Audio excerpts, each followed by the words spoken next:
Assalamualaikum to all of my friend students.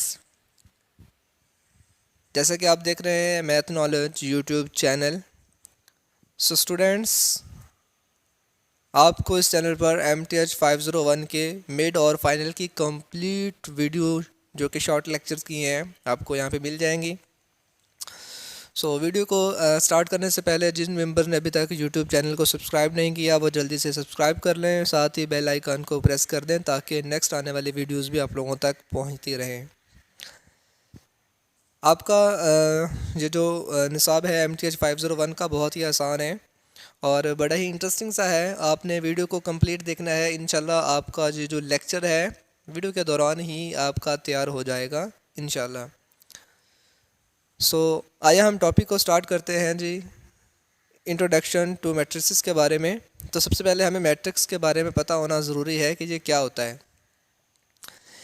इसकी काफ़ी सारी डिफ़ाइन है स्टूडेंट्स। यहाँ पे उसने लिखा है कि matrix is a collection of number or a function arrange into row and column. और इसकी और भी डिफ़ाइन है जी कि matrix is a rectangular array in which real number enclose by the square bracket. तो आप कुछ भी लिख सकते हैं, जो जो आपको यहाँ नज़र आ रही है आप ये भी तैयार करके लिख सकते हैं। तो इसको मैट्रिक्स को MCQs भी साथ साथ देखते जाइएगा, हमेशा कैपिटल नंबर से रिप्रेजेंट करेंगे। Capital A is equal to, मैं आगे कुछ लिख रहा हूँ तो मैंने पीछे स्मॉल a नहीं लिख सकता। ये मैट्रिक्स की प्रॉपर्टी है कि आपने उसको कैपिटल नंबर से रिप्रेजेंट करवाना है। और यहाँ पे कुछ भी नंबर आप दे सकते हैं, मैं यहाँ पे फ़र्ज़ी नंबर ले रहा हूँ। तो आपने इसमें रो क्या है एंड कॉलम क्या है, उसने लिखा है ना कि नंबर को आपने रो एंड कॉलम में लिखना है। तो ये उसकी रो 1 है, ये उसकी रो 2 है, ठीक है। इस तरह से ये उसका कॉलम है फर्स्ट और ये उसका कॉलम है सेकंड। अगर आप नंबर को रो एंड कॉलम में अरेंज करते हैं, कलेक्शन करते हैं उनका, तो वो एक मैट्रिक्स होगा जिसको हम कैपिटल नंबर से लिखते हैं। ये उसने हमें बता दिया है। और उसके जो एलिमेंट होते हैं ना, जैसे यहाँ पे मैंने 1 2 3 लिखा था, वो स्मॉल हो सकते हैं, लेकिन इक्वल टू के पीछे जो है आपने कभी भी स्मॉल नंबर नहीं लिख सकते। रो एंड कॉलम क्या है, अभी मैंने बताया है कि इसके अंदर मैट्रिक्स के अंदर जो हॉरिजेंटल चीज़ होती है ना, जैसा कि ये वाली चीज़ें हैं आपके पास, ये हॉरिजेंटल है, इसको बोलते हैं रो, ठीक है। और अगर मैं इसे नीचे की तरफ देखूं ऐसे, तो ये मेरे पास वर्टिकल चीज़ होती है, इसको कॉलम बोलते हैं। So the horizontal and vertical line जो है वो respectively row and column of a matrix होती हैं। नेक्स्ट हमारे पास है जी ऑर्डर ऑफ मैट्रिक्स। ऑर्डर क्या होता है? स्टूडेंट, ऑर्डर हमें ये बताता है कि किसी भी मैट्रिक्स के अंदर कितनी रो और कितने कॉलम है। मैं अगर यहाँ पे ए मैट्रिक्स को लिख दूँ, फ़र्ज़ करें मैं लिख देता हूँ जी 1 2 3 4 7 लिख के 8 लिख के कुछ भी लिख दूँ यहाँ पे, ठीक है। तो अब मैंने इसका ऑर्डर बताना है तो मैं कैसे बताऊँगा? तो इसमें कितने रो हैं? फर्स्ट सेकंड, 2 रो हैं जी। और कॉलम कितने हैं? 1 2 3। तो मल्टीप्लाई बाय 3 कर दूंगा, यानी रो मल्टीप्लाई बाय कॉलम, ये होता है उसका ऑर्डर। यानी इस मैट्रिक्स का ऑर्डर कितना है? 2 क्रॉस 3, ठीक है। तो जितने भी नंबर ऑफ रो होंगी वो मल्टीप्लाई बाय जितने भी उसके कॉलम होंगे, वो आपका ऑर्डर ऑफ मैट्रिक्स है। ये आपके MCQs का हिस्सा है, ठीक है। नेक्स्ट में ये देखें उसने लिखा हुआ भी है, साथ साथ हम इसकी एग्जांपलों को भी देखते जाते हैं स्टूडेंट्स। तो ये देखें, इसमें 2 रो हैं, 3 कॉलम हैं, तो इसने 2/3 लिखा हुआ है, सही है। अगर मैं इसकी बात करूं तो ये एक स्क्वायर मैट्रिक्स है। ये स्क्वायर मैट्रिक्स क्या होते हैं ये भी मैं आपको बता देता हूं। ये देखें, इसमें 3 कॉलम हैं, 3 रो हैं। ऐसा मैट्रिक्स जिसकी रो एंड कॉलम की तादाद इक्वल आ जाए, वो चाहे 3/3 हो, वो चाहे 2/2 हो, वो चाहे 4/4 हो, उसको हम स्क्वायर मैट्रिक्स कहते हैं। ये देखिए डिफाइन आ गई थी, क्या matrix that is equal to number of row and column that is the square matrix, ठीक है। वो उसकी एग्जांपल भी उसने दे दी है। इक्वलिटी ऑफ मैट्रिक्स, भाई 2 मैट्रिक्स इक्वल कब होंगे? जब उनके तमाम तार एंट्रीज भी सेम होंगी, यानी कि उनके तमाम तार, उसमें रो एंड कॉलम भी सेम हो, उसमें मौजूद क्रॉसपोंडिंग एलिमेंट भी सेम हो। यानी कि जैसा कि आपको यहाँ पे नज़र आ रहा है, अगर यहाँ पे 4 है तो इधर 4 ही हो, 7 है तो 7 हो, 8 हो तो 8 हो। अगर तमाम एंट्रीज अंदर के अल्फाज को क्या कहते हैं, इंट्री। एक तो उनका ऑर्डर सेम हो और सेकेंडली उसके इंट्रीज भी सेम हो, तो फिर वो इक्वलिटी ऑफ मैट्रिसेस की पहचान है। नेक्स्ट आपके पास आ जाता है जी कॉलम मैट्रिक्स। तो ऐसा मैट्रिक्स जिसमें सिर्फ एक ही कॉलम हो वो कॉलम मैट्रिक्स कहलाता है। फॉर एग्जांपल मैं लिखता हूँ जी ए इज इक्वल टू 3 1 2। अब ऐसा मैट्रिक्स है जिसमें सिर्फ और सिर्फ एक कॉलम है, तो हम इसको कॉलम मैट्रिक्स का नाम देते हैं। A matrix as having n row only one column. ठीक है, रो जितनी मर्जी हो, कॉलम सिर्फ एक हो, वो चाहे 2 हो 3 हो एन तक ही क्यों ना हो, लेकिन कॉलम एक होगा तो कॉलम मैट्रिक्स। नेक्स्ट हमारे पास है जी मल्टीपल ऑफ अ मैट्रिक्स। तो मल्टीप्लाई कैसे करते हैं मैट्रिक्स को, अगर तो किसी स्केलर नंबर ने मल्टीपल होना है। फ़र्ज़ करें मैंने यहाँ पे लिखा था ना ए इज इक्वल टू, मैं लिख देता हूँ यहाँ पे दोबारा 2 1 3 4, छोटा सा मैट्रिक्स लिख देता हूँ। अब मैं यहाँ पे कहता हूँ जी 2a। तो अब इस 2 ने क्या करना है, हर एक से मल्टीपल होना है। यानी कि अगर मैं यहाँ पे शुरू में 2 लिख दूँ, बाद में मल्टीपल करूँ, तो ये 4 2 6 8, यानी हर इंट्री के साथ उसने मल्टीपल होने जाना है। So multiple of a non zero constant का वो किस तरह से है कि उसने हर एक से अलग अलग जाके मल्टीपल होना है। ठीक है, ये होता है मल्टीपल ऑफ अ मैट्रिक्स किसी भी नंबर का। ठीक है, जैसे कुछ ने यहाँ पे देखें 5 को इंटू में कहा और फिर 5 से मल्टीपल कर दिया, तो आपके सामने रिजल्ट भी शो हो रहा है। नेक्स्ट हमारे पास आ जाता है एडिशन ऑफ अ मैट्रिक्स। सो इसका बहुत ही इंपॉर्टेंट एमसीक्यूज़ है जो कि अक्सर पूछा जाता है कि मैट्रिक्स जो है वो ऐड उसी वक्त हो सकते हैं सिर्फ़ और सिर्फ जब उनका सेम ऑर्डर होगा। ये बहुत इंपॉर्टेंट एमसीक्यूज़ है कि only matrices having the same order be are added. Add वो तभी हो सकते हैं जब उनका ऑर्डर सेम होगा, अदरवाइज़ वो ऐड नहीं हो सकते। ये बात आपने जहन में रखनी है। ठीक है, अब देखें ये वो 3 बाई 3 का है मैट्रिक्स, ये भी 3 बाई 3 का है, तो इसे हम ऐड कर सकते हैं। ऐड कैसे करना है ये भी मैं बता देता हूँ आपको स्टूडेंट्स।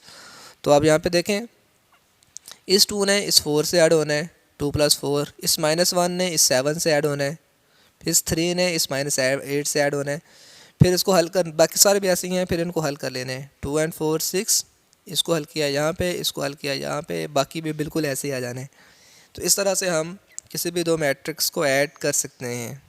ठीक है, right the following single column matrix as a sum of 3 column vector. हाँ जी, तो इसको हम किस तरह से लिख सकते हैं, 3 अलग अलग करके इसे डिकम्पोजिशन का नाम भी दे सकते हैं आप।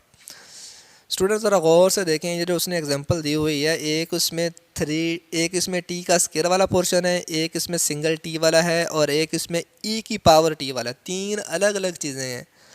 तो अगर मैं इनका अलग अलग बना दूं तमाम का, यानी टी स्केयर वाले में अगर बात करूं तो यहाँ पे मेरे पास 3 1, इधर वाले में नहीं है 0, मैं 0 कर दूं तो साथ में कह दूं जी टी का स्केयर है।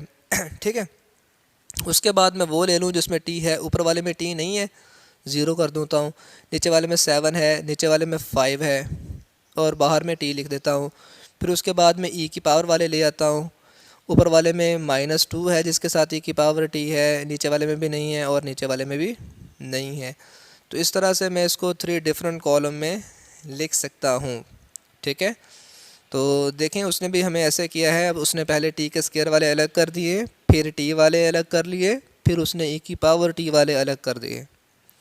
ठीक है, नेक्स्ट उसने कहा है जी डिफरेंस ऑफ अ मैट्रिक्स। तो डिफरेंट ऑफ मैट्रिक्स हों चाहे एडिशन ऑफ मैट्रिक्स हों, कंडीशन सेम रहेगी कि उनका ऑर्डर सेम होना ज़रूरी है, फिर ही हम उनको डिफरेंस या फिर एडिशन कर सकते हैं।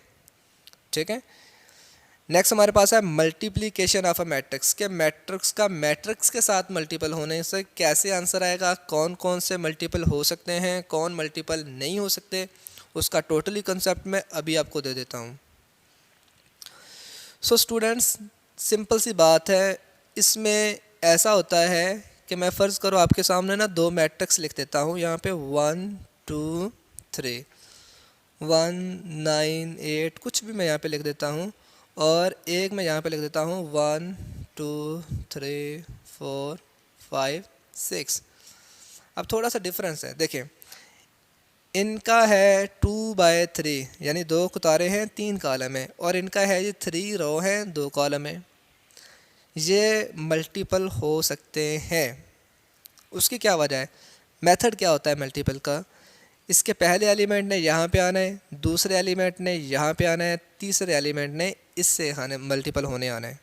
ठीक है, तो हम यहाँ पे कह सकते हैं कि फर्स्ट मैट्रिक्स का जो कॉलम है उसकी तादाद सेकंड मैट्रिक्स की रो के बराबर होंगी, तभी आपका मैट्रिक्स मल्टीपल होगा। यानी कि मैं अगर यहाँ पे लिखूँ तो ये था 2×3, ठीक है, और मल्टीपल किससे होने जा रहा था? 3×2 वाले से। अब ये देखें ये दोनों सेम होना ज़रूरी है, और इनका मल्टीपल हो के आंसर किस तरह का बनना है? वो फर्स्ट वाली टर्म और लास्ट वाली टर्म के अकॉर्डिंग बनता है। यानी अगर मैं इसको हल करूँगा तो 2/2 का आंसर आएगा। दोबारा सुन लें, मल्टीपल होने के लिए फ़र्स्ट की जो कॉलम है वो सेकंड वाले की रो के बराबर होना ज़रूरी है, फिर ही मल्टीपल होंगे। और मल्टीपल होने के बाद जो रिजल्टेंट आता है, यह भी एमसीक्यूज़ मोस्टली पूछा जाता है, तो उनका आंसर ये होता है कि आपने फर्स्ट वाले के कॉलम रो को लास्ट वाले की कॉलम से मैच करवा देना है, वही आपका रिजल्टेंट आंसर होता है। यहाँ पे हम आपको कुछ प्रैक्टिस भी करवाते हैं। लेट्स सी कि अब यहाँ पर ए के भी एन है, बी के भी एन है, तो इसमें फ़र्स्ट वाले की जो कॉलम सेकंड वाले की रो के बराबर आ रहे हैं, डेफिनेटली ये मल्टीपल हो सकते हैं। आप यहाँ से भी अंदाज़ा लगा सकते हैं। आप यहाँ पे देखें ज़रा गौर से, ए मैट्रिक्स में m×n और बी मैट्रिक्स में n×p है, तो ये देखें n और n मैच कर गए, ये मल्टीपल हो सकते हैं। और आंसर क्या बनेगा फिर? m×p का, ये उसका रिजल्टेंट होगा। ठीक है, सो अभी यहाँ पे मैं कुछ सिंपल सी एग्जांपल देखता हूँ, अगर आपको यहाँ पे मिल जाए। उसने कहा जी आपने इसको सॉल्व करना है कि if the possible A B या बी ए, तो ए बी बी ए आपस में मल्टीपल हो सकते हैं क्योंकि उसका भी 2 है, 2/2 है, वो भी 2/2 है, तो सेम स्क्वायर मैट्रिक्स तो आपस में ईजिली हो ही जाते हैं। क्योंकि इसमें जो नंबर ऑफ़ कॉलम है वो भी 2 हैं, इसमें नंबर ऑफ़ रो वो भी 2 हैं, तो ये ईजीली हो सकते हैं।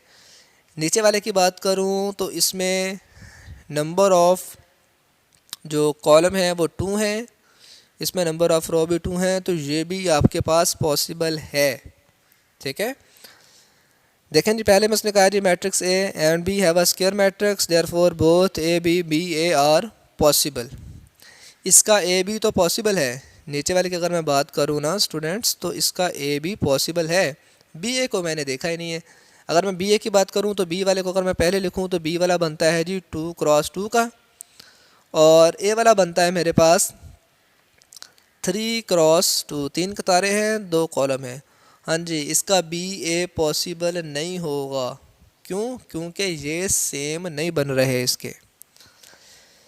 सो मैं कह सकता हूँ कि बी ए वाला पॉसिबल नहीं होगा। अभी हम इसको भी देख लेते हैं। ये देखें, ए बी पहले वाले का भी पॉसिबल था, बी ए भी पॉसिबल है, लेकिन फ्रॉम द अबव एग्जांपल एक और बात कि मैट्रिक्स के अंदर कभी भी ए बी का आंसर बी ए के आंसर के बराबर नहीं होगा।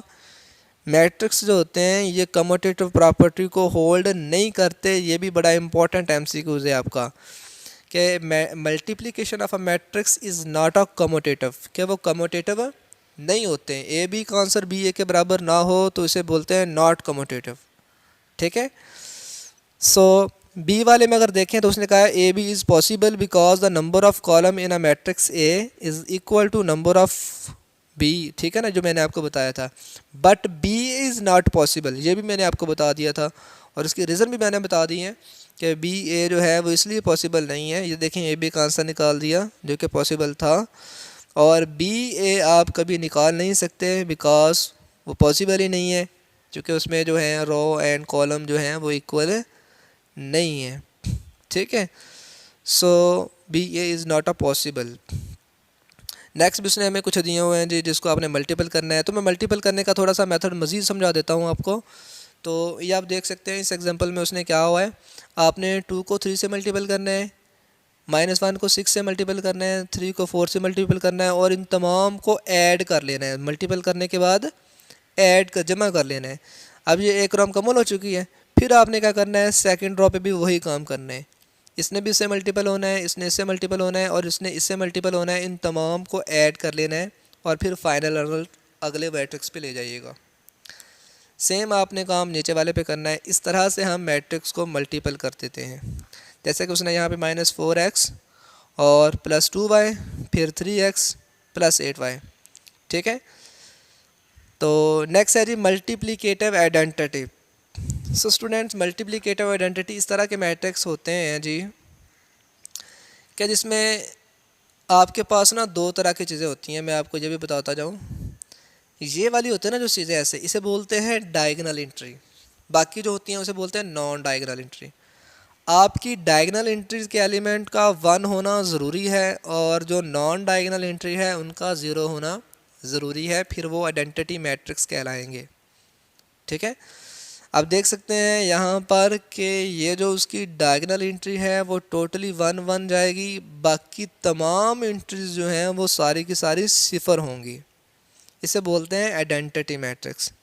और ये जिससे भी मल्टीपल होते हैं मैट्रिक्स के अंदर किसी किस्म की कोई चेंज नहीं लेके आते, चाहे i.a कर लें चाहे a.i कर लें, इसमें कमोटेटिव होल्ड होते हैं। या तो मतलब कि आपका जो आइडेंटिटी मैट्रिक्स है वो फ़र्क नहीं करता कि आप उसे लेफ़्ट से मल्टीपल कर रहे हैं या राइट से मल्टीपल कर रहे हैं, क्योंकि ये आइडेंटिटी है, इसने किसी किस्म की कोई चेंज नहीं लेके आनी। ये आइडेंटिटी आपको देखे नज़र आ रहे हैं, ये 2/2 का है, ये 3/3 का है। ठीक है, आप किसी के साथ भी मल्टीपल करके चेक कर लीजिएगा, आपको आंसर इजीली प्रूव हो जाएगा कि इसने किसी किस्म की चेंज नहीं पैदा करनी उसमें।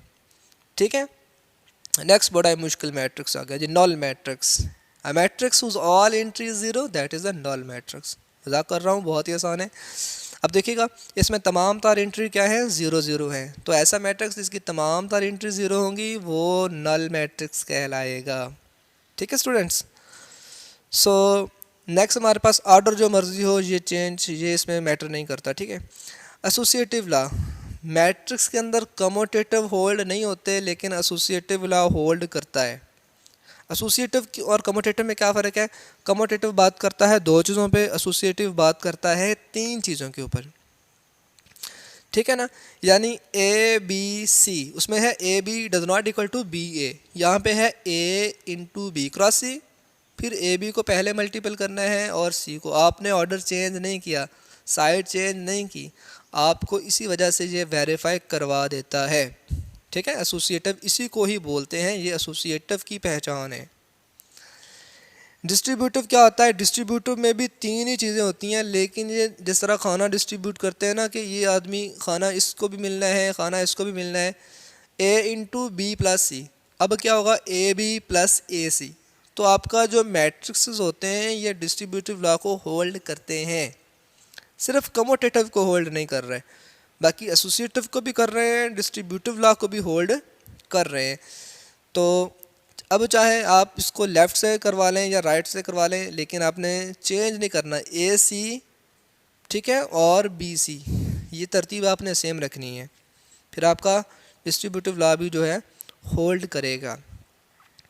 अब देखें उसने रिमार्क्स में भी लिखा है कि it is important no note some rule of arithmetic real number do not carry over the matrix. Matrix पे कुछ चीज़ें होल्ड नहीं कर रही होती हैं। अब यहाँ पे देखें फॉर एग्जांपल उसने कहा जी ए बी और सी डी, बी बराबर सी, थोड़ी सी यहाँ पे मिस्टेक है, यहाँ पे सी डी जो लिखा है वो भी हमारे पास ए सी आना है। ठीक है, वो क्या आना है, ए सी, जिसमें ए कैंसिलेशन हो जाते हैं, फिर आपके पास बी सी आ जाता है। तो लॉ ऑफ कैंसिलेशन जो है हमारे पास, ठीक है। देन हमारे पास है जी ए बी अगर 0 है तो 2 ही कंडीशनें हो सकती हैं। ठीक है, एक तो हो सकता है उनका आंसर बाई चांस 0 आ जाए, या फिर एक हो सकता है कि उन दोनों में से कोई एक मैट्रिक्स 0 हो या फिर वो दोनों ही 0 हों। ठीक है, तो ये पॉसिबिलिटीज़ हैं इनके 0 होने के पीछे।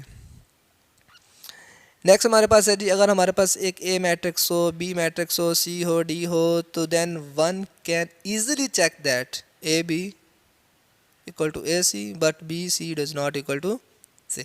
भाई मल्टीप्लिकेशन में आप ऐसा नहीं कह सकते कि ये इक्वल होंगे, ठीक है ना। मल्टीप्लिकेशन में हमने अभी भी बताया आपको कि मल्टीप्लिकेशन जो है ना हमारे पास मैट्रिक्स के अंदर, वो अर्थमेटिकली जो मल्टीप्लिकेशन है उससे हट के है, आप उसको इसके अकॉर्डिंगली नहीं देख सकते। आपको कभी भी ए डी डी ए के मल्टीपल का आंसर सेम नहीं आएगा, जो कि मैंने बता दिया था कि ये कम्यूटेटिव को होल्ड नहीं करते।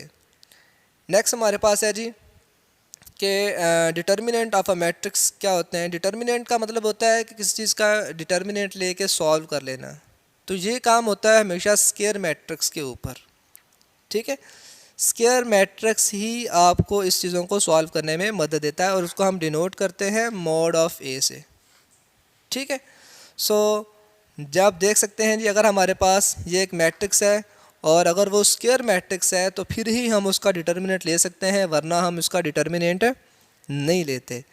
अभी ये देखें स्क्वायर मैट्रिक्स था, इसको हल करने के लिए हमने क्या किया, इसको हल करने के लिए हमने क्या करना है जी, हमने एक ये वाला पोर्शन लेना है, फिर इसको लेते हुए शुरू में लिख देना जैसा कि यहाँ पे 3 लिखा नज़र आ रहा है, फिर इसको मुकम्मल तौर पे छोड़ देना है। ऐसे जो चीज़ें बच जाती हैं उनको दोबारा से मॉड में लिख लेना है, ठीक है। देन आपने क्या करना है, फिर आपने नेक्स्ट माइनस फार्मूले की लगानी है और फिर आपने जिस तरह पहले 3 को पकड़ा है अब आपने 6 को पकड़ लेना है, यानी कि इस वाले नंबर को। जैसे यहाँ पे 6 लिख देंगे फिर आपने इसके करॉस्पॉन्डिंग कॉलम और इसको रो को छोड़ देना है और 2 1 -1 4 वो आपने यहाँ पे लिख देने। फिर नेक्स्ट प्लस आना है और फिर आपने जिस तरह 6 को पकड़ा था अब आपने 2 को पकड़ लेना है और 2 को पकड़ने के बाद फिर आपने इसको छोड़ देना है, जो बच जाते हैं उनका आपने यहाँ पे डिटर्मिनेंट बना देना है। अब इनके डिटर्मिनेंट को कैसे सॉल्व करना है, डिटर्मिनेंट को सॉल्व करने का मेथड होता है कि इन्होंने आपस में मल्टीपल होना है, 20 नज़र आ रहा है, फिर फार्मूले का माइनस होता है और 2 = 2। ऐसे ही बाकी एंट्रीज़ को आपने हल करना है और इनके आंसर्स ले आने, ठीक है। और आप बाद में उनको इकट्ठा कर लेना है, देन आपका वो फाइनल रिजल्ट बन जाएगा। नेक्स्ट आपके पास आ जाता है जी ट्रांसपोज। तो ट्रांसपोज ऑफ अ मैट्रिक्स क्या होता है, ट्रांसपोज का मतलब होता है कि आपने रो को कॉलम में चेंज करना है, ठीक है, रो को कॉलम में चेंज करना है। यानी फ़र्ज़ कीजिएगा जी अगर आपके पास एक सिंपल सा मैट्रिक्स मैं यहाँ पे ले लेता हूँ 1 2 3 4, अगर आपने इसका ट्रांसपोज ले लिया तो आपने इधर टी लिख देना है छोटा सा और ये 1 2 इधर आ जाएगा और 3 और 4, यानी जो फर्स्ट रो थी फर्स्ट कॉलम बन जाएगा, जो सेकंड रो थी सेकंड कॉलम बन जाएगा, ठीक है। डिफाइन भी आपने ऐसे लिखनी है कि अगर हम किसी को इंटरचेंज कर दें रो चेंज इनटू कॉलम या column change into row, then we obtain a column that is the transpose matrix. तो ये कुछ प्रॉपर्टीज़ आ जाती हैं ट्रांसपोज मैट्रिक्स की कि वो हमारे पास ट्रांसपोज लेने के बाद कुछ अगर इटसेल्फ भी हासिल हो जाता है तो वो भी उसका ट्रांसपोज, यानी अगर मैं एक ट्रांसपोज लूँ उसका अगेन ट्रांसपोज लूँ तो वो दोबारा अपनी असल पोजीशन पे आ जाएगा, ये भी एक प्रॉपर्टी है, ठीक है। फिर कांस्टेंट नंबर से मल्टीपल करने से आपके पास स्केलर में जो है वो चेंज किस तरह से आती है कि अगर आपने ए बी सी का ट्रांसपोज लिया है मल्टीपल करके तो मल्टीपल करके आंसर बराबर आ सकता है अगर आप इसकी पोजीशन चेंज करें, सी पहले बी बाद में ए। यानी अगर आपने इकट्ठे को मल्टीपल करके ट्रांसपोज लिया है फिर आपने अलग अलग जगह लेना है तो उनकी पोजीशनों को चेंज कर देना है, राइट। फिर अगर वो जमा किए हैं तो जमा में किसी किस्म की चेंज नहीं आती, आप उनको जमा करके ट्रांसपोज ले लें या अलग अलग जमा करके ट्रांसपोज ले लें। मल्टीप्लिकेशन में पोजीशन चेंज करते हैं, अदरवाइज़ आपने पोजीशन चेंज नहीं करनी, नीचे वाला भी वही पोर्शन है। तो मैंने आपको बता दिया, जो देखें कॉलम था रो बना दिया आपने एग्जाम्पल के अंदर, ठीक है। देन मल्टीप्लिकेटिव इन्वर्स है। मल्टीप्लिकेटिव इन्वर्स क्या होता है, आपने कॉलम को किस तरह से लेना है जी मल्टीप्लिकेटिव इन्वर्स।